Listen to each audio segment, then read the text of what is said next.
지금 이야기부터는 양문석 공공미디어 연구소 이사장 그리고 김우석 국민대 개공교수 두 분도 함께 하겠습니다. 어서 오십시오. 안녕하세요. 안녕하십니까.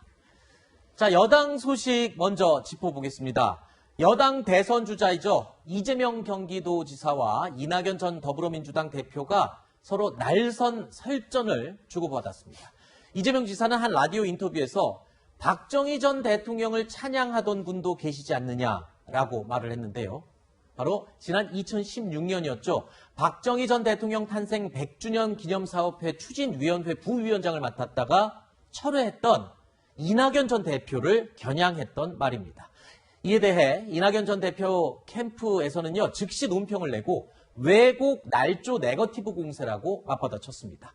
자, 이재명 지사는 최근에 방어 모드에서 공격 모드로 전환을 했다는 평가가 나오기도 하는데 특히 이낙연 전 대표를 향한 발언의 수위가 굉장히 세지는 것 같습니다. 예, 계속해서 이제 세지고 있고, 네. 그리고 또 양쪽이 같이 이제 맞받아치는 그 양상인데요. 이재명 지사가 계속해서 이야기했던 것처럼, 네. 발 묶인 채 때리지 못하는 권투를 하고 있다고 이야기하다가, 네. 권투하는데 발로 찬다. 그래서 이제는 거기에 대해서 대응하겠다 이제 이야기를 했는데요.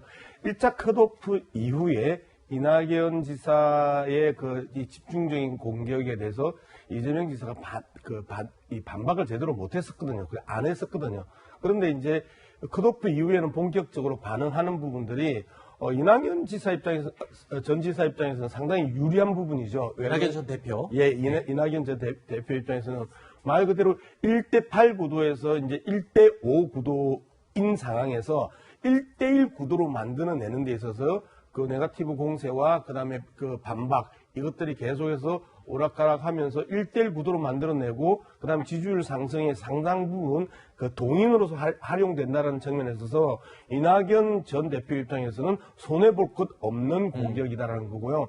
그리고 전체적으로 민주당의 경선 흥행에 있어서 어쨌든 그 1등 후보와 2등 후보가 격렬하게 치받고 있는 자체가 많은 국민들의 관심을 끌어내는 네. 흥행의 주요한 성공 요인 중에 하나로 작동하고 있다는 부분들도 굳이 나쁘게 볼 필요는 없다라고 보는 거죠. 네.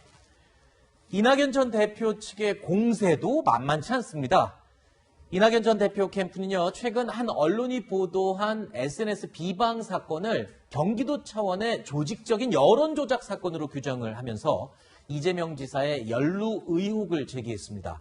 캠프 내에서는 지난 2012년 벌어졌던 국정원 여론 조작 사건에 빗대는 발언까지 나왔는데요.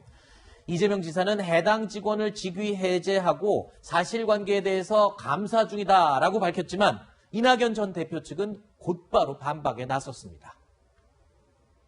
민간기관이 아닙니다. 이재명 경기도지사님이 임명해서 연 8천만 원 이상의 급여를 받는 그런 자리예요. 그래서 저는 최소한 이재명 지사님이 몇 가지를 밝혀주셨으면 좋겠어요. 이재명 지사님과는 어떤 관계냐. 이재명 지사님은 저 여론조작 범죄를 언제부터 알게 됐냐. 수사기관이 고발해서 진상을 밝힌 데 협력할 의사가 있느냐. 2018년에 경기도지사 선거에서 SNS 팀장을 했다고 합니다. SNS상에 여러 가지 그 이재명 지사님과 같이 찍은 사진들도 돌고 있는 상황이거든요. 그러니까 이 부분을 모른다라고 하는 건 저는 사실은 여러 가지 정황상 맞지 않다고 생각을 합니다.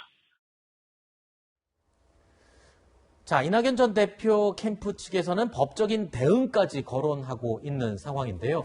자, 이른바 이재명 대세론을 꺾겠다라는 의지로 총공세를 하고 있습니다. 아까 양 이사장께서 이런 네거티브 공세도 굉장히 좋은, 흥행에는 좋은, 또 국민들의 관심을 끌기에는 괜찮은 또 이 상황 아니냐라고 얘기를 했지만 이 네거티브 공세 자체를 또 식상하고 싫어하는 유권자들도 꽤 많을 것 같아요. 맞습니다. 문 대통령이 말씀하셨던 조미료 발언인가요? 그런 것들도 생각나고. 네. 지금 여기에서 보면은 당사자들은 여론 조작 사건이라면서 국정원 댓글 그걸 문제를 삼았는데 보통 사람들은 김경수 드루킹 사건을 떠올릴 겁니다. 이번 주에 그 최종심이 나올 거 아니겠습니까? 네. 그런 상황에서 이거를 떠올리게 하는 거는 어떻게 보면 굉장히 자해적인 측면이 있고 네. 그런 면에서 이게 얼마나 핫한 싸움이 되고 있느냐, 진흙탕 싸움이 되고 있느냐를 정면으로 보여주는 그런 상황이라고 보여지는데요. 사실 이거는 그 선거 전 같은 경우에는 뭐 물불을 가릴 수 없지 않습니까? 네. 뭐 그런 상황에서 어쩔 수 없다는 측면이 있는데 여기에서 우리가 주목해야 할 거는 기본적으로 그동안에는 친문 핵심들에 대한 두의 경쟁으로 갔었어요. 네. 그런데 지금 같은 경우에는 이재명 그 지사 같은 경우에는 이제는 우리 그 진짜 이재명 그 핵심 그 사병 그룹 같은 그런 것들의 도움을 좀 받을 의도했든 안 했던 그런 상황이 벌어져가지고 자칫하면 친문 대 친 이재명의 게임이 되지 않을까라고 하는 우려가 있는데 그런 면에서는 앞으로 상황을 좀 지켜봐야겠다는 생각이 듭니다. 네.